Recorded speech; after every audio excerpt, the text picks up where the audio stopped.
Los seres humanos buscamos de muchas formas ser felices, y la felicidad así como el verdadero sentido de la vida ha sido una fuente de estudio dentro de la psicología. Pero solo encontramos la verdadera respuesta a estos interrogantes en los escritos sagrados. La Biblia nos enseña cuál es nuestra verdadera esencia y nos enseña que el Hijo de Dios, Jesús, vino a recuperar esa esencia perdida. El ser humano perdió su esencia. La pregunta es, ¿cómo recuperar esa esencia? ¿Cómo alcanzarla? ¿Cómo retomar aquello que se perdió? Si miramos desde la psicología, para Freud, el individuo era libre y equilibrado cuando logra liberarse de la culpa que le producen sus deseos e instintos que van en contra de sus prejuicios morales. Freud sostenía que la culpabilidad es la causa de todos los trastornos mentales. Y si el individuo es libre de la culpa, puede ser feliz.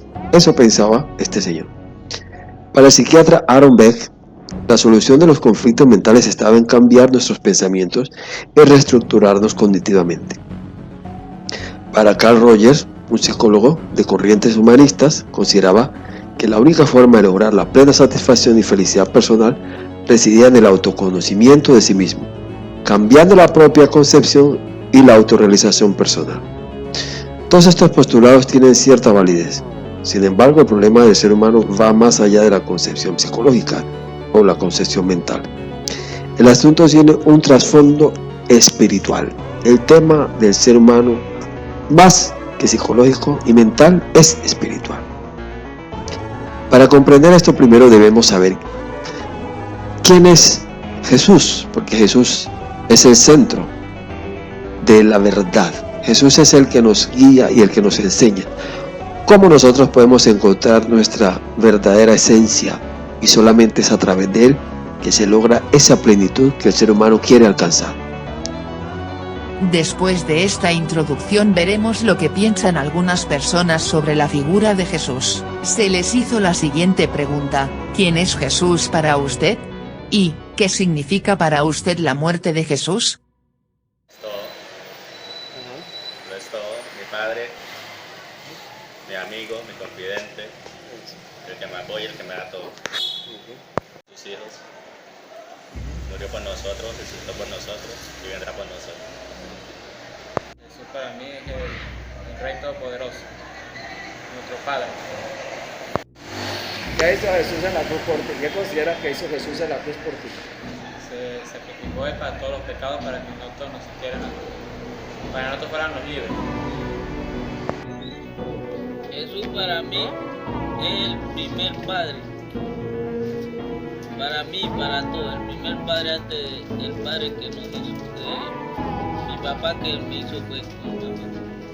Porque él, ya antes de mi padre nacer, él ya estaba. Y él fue que vino a morir en la cruz del Calvario por nosotros.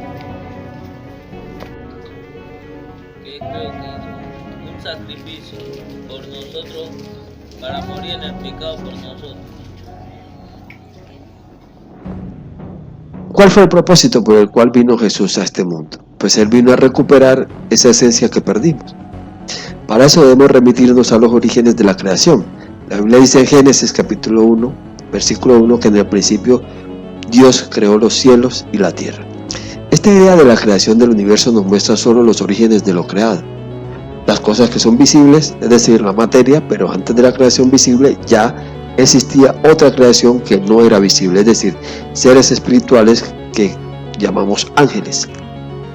Estos seres fueron creados para alabar y servir a Dios. Antes de crear la tierra y el universo, Dios todo lo hizo con un plan previamente diseñado. Donde había caos puso el orden, los espacios vacíos fueron llenos, y donde había tinieblas, Él puso luz.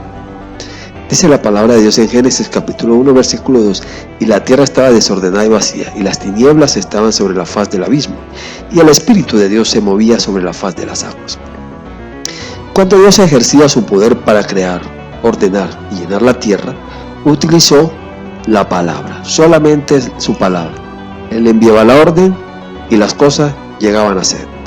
Por ejemplo, Él decía: sea la luz, haya expansión, júntense las aguas, produzca la tierra, etc. Todo llegaba a existir solo con su palabra. Cuando Él hablaba, las cosas sucedían.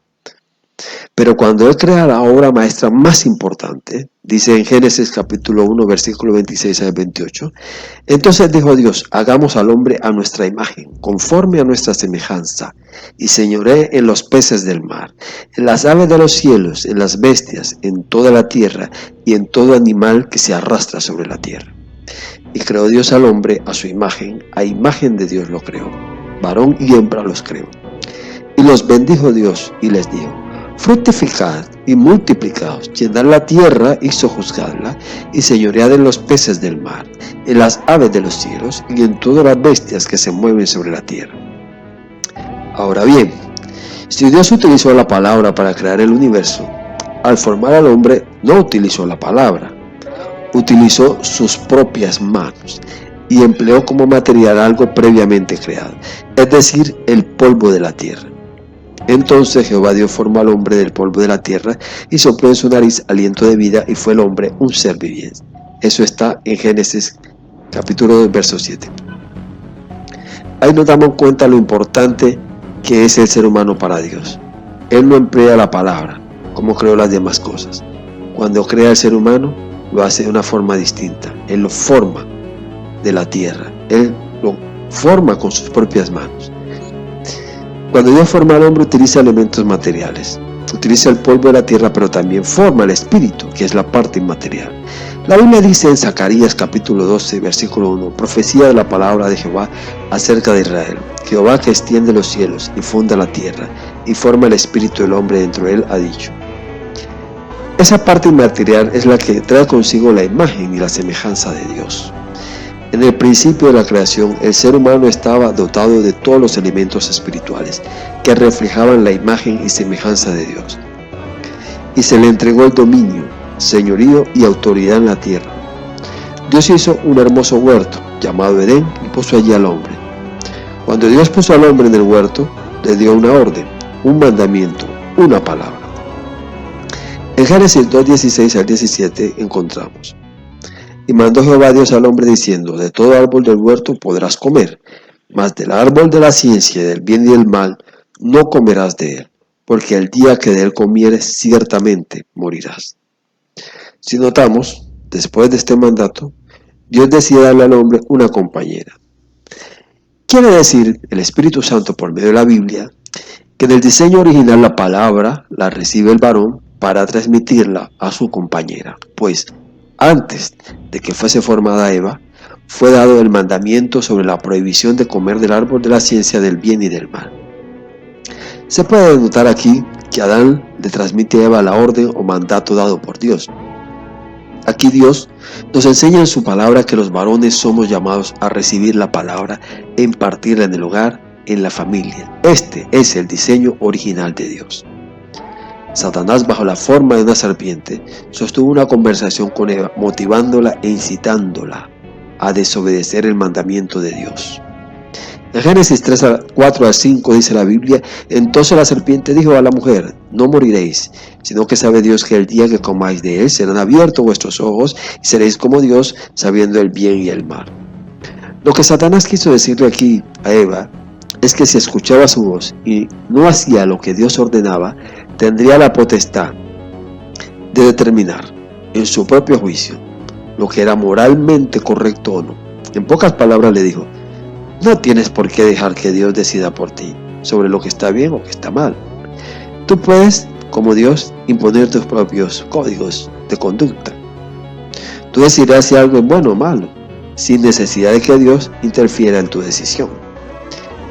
Serás como Dios, porque establecerás tus propias reglas, tus leyes y tus mandamientos.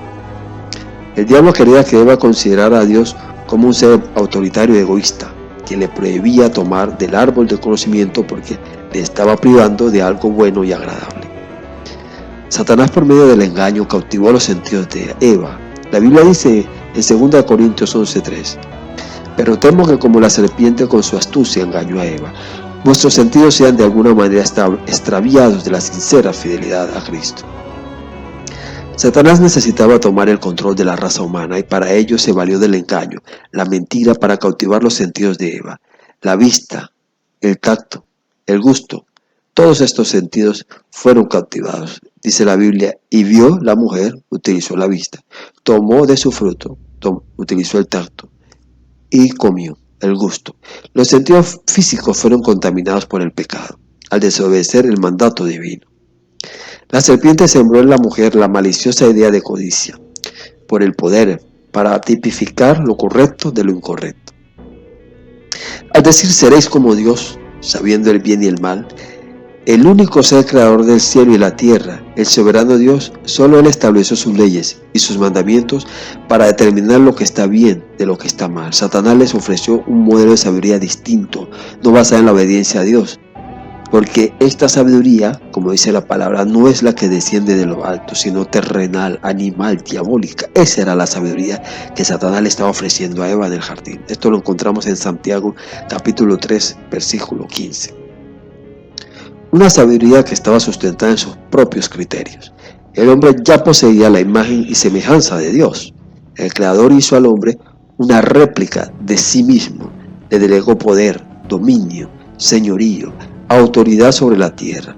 La única condición que Dios colocaba para mantener esa posición era la obediencia a su palabra. Antes de la caída de la naturaleza se sometía a la voluntad del hombre. Las bestias le obedecían. Los virus, las bacterias, los gérmenes no podían dañarlo porque su naturaleza divina, dada por Dios, estaba en armonía con la creación. El pecado rompió esa posición y la armonía se afectó. La naturaleza se puso en contra del hombre. Ya no se somete porque la imagen de Dios que había en él se distorsionó y no la reconoce. Por el pecado de Adán la naturaleza fue sentenciada. La Biblia dice, y al hombre le dijo, por cuanto obedeciste a la voz de tu mujer y comiste del árbol del que te mandé diciendo no comerás de él. Escuches esta palabra. Dios dijo, maldita será la tierra por tu causa. Con dolor comerás de ella todos los días de tu vida. En Génesis 3:17 encontramos este pasaje que acabo de leer. Y dice la Biblia, y la tierra se contaminó bajo sus moradores, porque traspasaron las leyes, falsearon el derecho, quebrantaron el pacto sempiterno. Por esta causa la maldición consumió la tierra, y sus moradores fueron asolados. Por esta causa fueron consumidos los habitantes de la tierra, y disminuyeron los hombres. Por esta causa la maldición consumió la tierra. Dice la palabra en Isaías 24, 5 y 6. Eva fue engañada, ciertamente. Adán no fue engañado, pues actuó en plena conciencia, obedeciendo la voz de la mujer. Y como dice la palabra en 1 Timoteo 2:14, y Adán no fue engañado, sino que la mujer siendo engañada incurrió en transgresión. El pecado fue inoculado como un veneno y su efecto devastador se transfirió gracias a los sentidos corporales.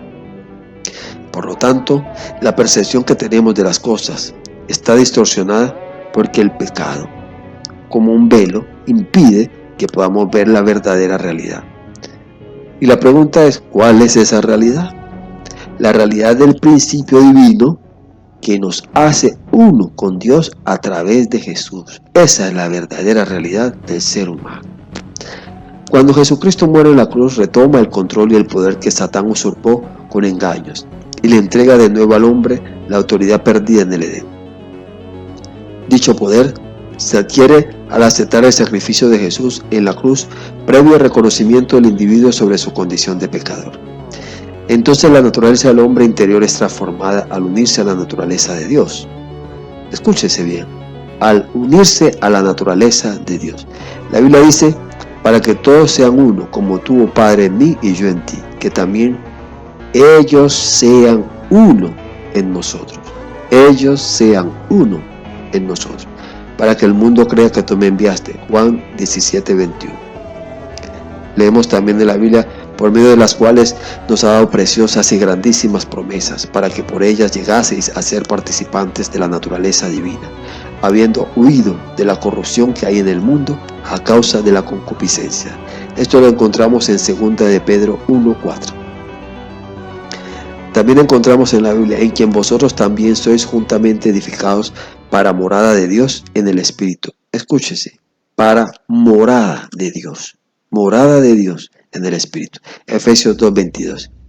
Y el que guarda sus mandamientos permanece en Dios, y Dios en él. Óigase bien, Dios en Él, y en esto sabemos que Él permanece en nosotros por el Espíritu que nos ha dado. 1 Juan 3:24. ¿O ignoráis que vuestro cuerpo es templo del Espíritu, el cual está en vosotros? Es decir, escuchemos bien esto, el Espíritu Santo habita el templo, que es el cuerpo. Dice, el cual está en vosotros, el cual tenéis de Dios y que no sois vuestros, porque habéis sido comprados por precio. Glorificad pues a Dios en vuestro cuerpo y en vuestro espíritu, los cuales son de Dios. Esto está en 1 Corintios 6, 19 al 20. Y es solo hasta ese momento,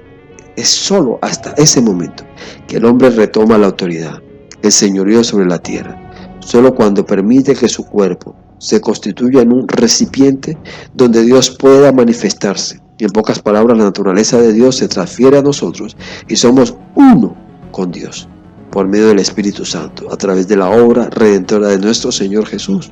No hay otra forma, es solo a través de la obra redentora de nuestro Señor Jesús. El pecado le entrega derechos legales al demonio, a Satanás, para seguir con su régimen de terror y destrucción. La santificación por medio del sacrificio en la cruz y la continuidad del accionar divino a través del Espíritu Santo nos empodera cada vez más, ya que en esa medida se va reflejando la vida de Dios en los creyentes. Y es así, es solo de esa manera, como se recupera esa imagen y esa semejanza que se perdió en el Edén. Este conocimiento es muy importante para poder establecer el reino de Dios en la tierra. Jesús vino a este mundo para pagar por los pecados de la humanidad.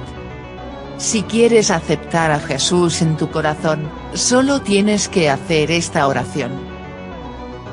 Repite conmigo. Señor Jesucristo, reconozco que soy pecador, perdona todos mis pecados. Sé que moriste en la cruz por mí. Dame tu vida, y renueva la imagen y semejanza tuya en mi vida. Haz de mí nueva persona, amén. Gracias por ver este vídeo, por favor compártelo, para que otros también reconozcan a Jesús como su Señor y Salvador, y, suscríbete a nuestro canal para que siga recibiendo más información sobre las verdades de la Biblia.